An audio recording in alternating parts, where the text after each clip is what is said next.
So, One Piece. Now, I understand that this chapter is...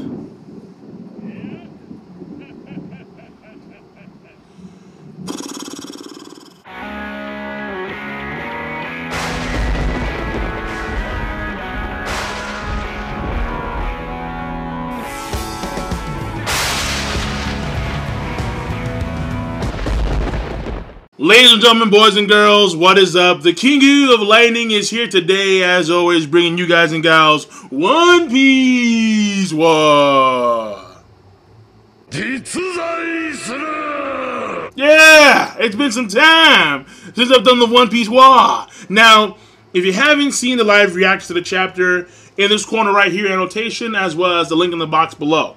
Now, this chapter is really simple, really straightforward. Honestly, it doesn't really deserve a live reaction, but I can't tell which chapters do or don't deserve live reactions. I have no idea. When I can do a live reaction, I do it. When I can't, I can't. It's just the way things are. Now, I mean, ironically, because like for the past few weeks, I've been doing live reactions only because the reviews have been scarce. There's been a drought of reviews. Now, I got my water. What about you? Shit. And I'm real thirsty. I know y'all been thirsty for some damn reviews. Now, when it comes to this chapter of One Piece, I do like a lot what Viola did in this chapter. How she stood in front of Don Quixote do Flamingo, the Sky Demon, and she made her claim. And it looks like things didn't turn out well for her, because you see Rebecca crying at the end of the chapter.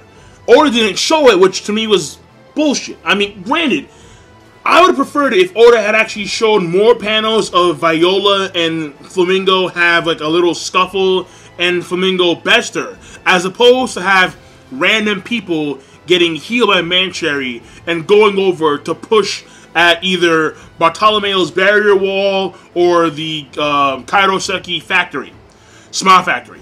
Because Viola, she's been a character of huge weight in this arc thus far. Without her, many situations would have turned out to be fatal. And you can't deny that. So, Viola gets a lot of credit from me. And yes, there were other characters that were also trying to stop him, trying to slow him down. But these guys are no-names and they're fodder tiers, so nobody gives a fuck. It is what it is. I'm sorry, can't deny it. I don't give a fuck about them. Number two, even though they were in the chapter, I kind of have to wonder, what the fuck are Sabo and Burgess doing? Are Sabo and Burgess still going one-on-one right now? Really? Are they still going one-on-one? Blow for blow, toe for toe in this situation where the Birdcage is coming in slowly. Now, granted, I don't think that the Birdcage can kill characters like Sabo or Burgess because they're very powerful.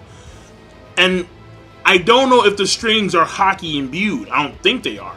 But Sabo should be able to like phase right through that shit. Now, this goes on to point number 3, which is I see what Oda's doing. And I'm pretty sure most of you guys and gals see what Oda's doing. Oda is magnifying. He is amplifying the horror of the Birdcage.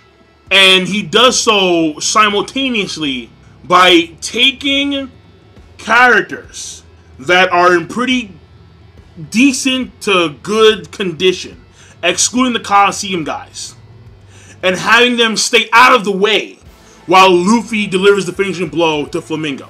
Because right now, most of the civilians, aside from the injured, are trying to push back the Birdcage through some method.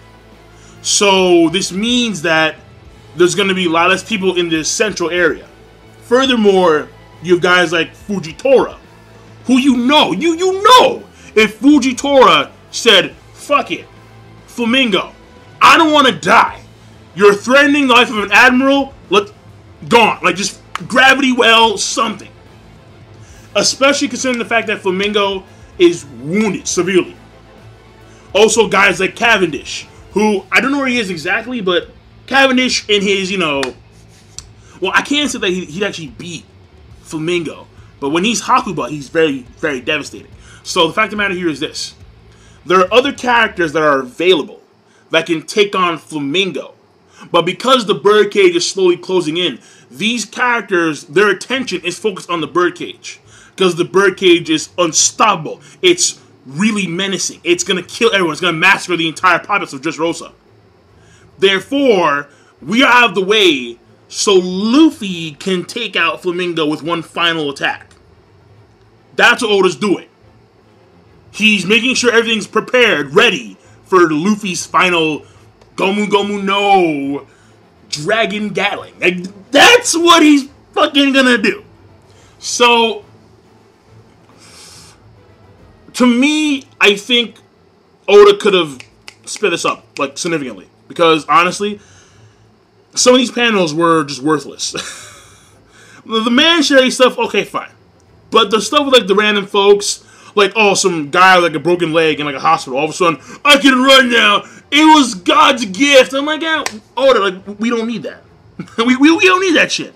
Like, we've already gotten it before with that one guy with the sprained ankle. We get it. So, Oda is just kind of like, I feel like this chapter could have been shrunk down to, like, probably, like, 7 pages. And then have the remaining pages be Luffy waking up, and then boom, Gear 4 state. At least, in this one chapter, Luffy didn't even have to use his final attack, but at least transform to, like, Gear 4 one more time before he takes out Flamingo. At least have that.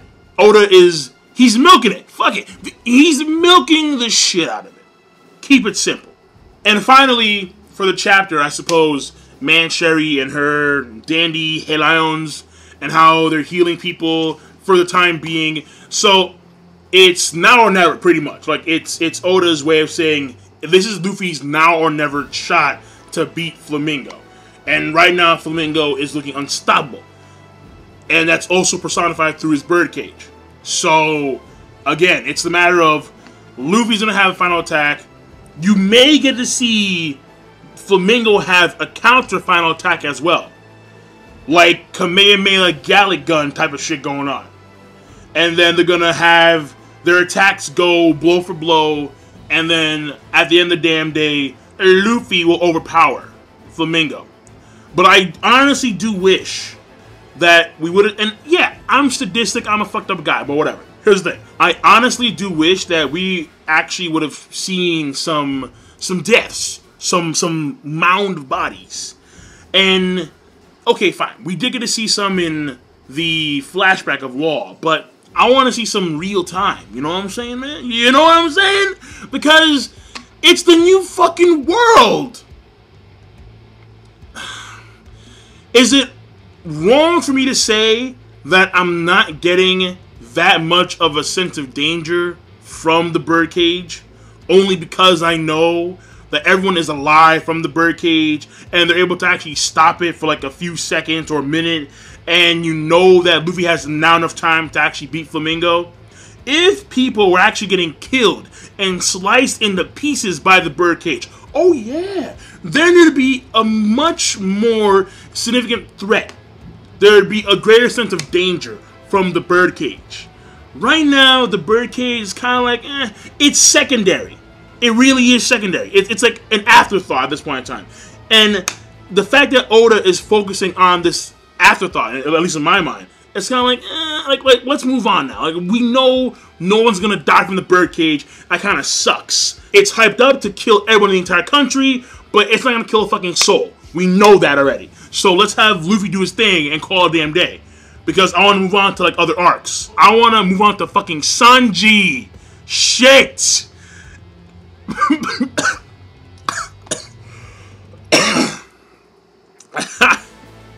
Yeah. Big Mom! You want to talk about a sense of danger? Big Mom! Yeah! So those are my thoughts. And all I can say is just that right now, I think most of us are just waiting for the finale. We're just waiting.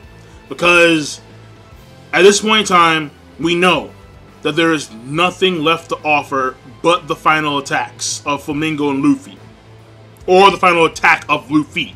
However he wants it to roll out, Oda. So I'd say I'm done. King of Lightning, the chapter overall, okay. And I'll leave it at that. Rate the video, comment, subscribe as always. Have a nice one.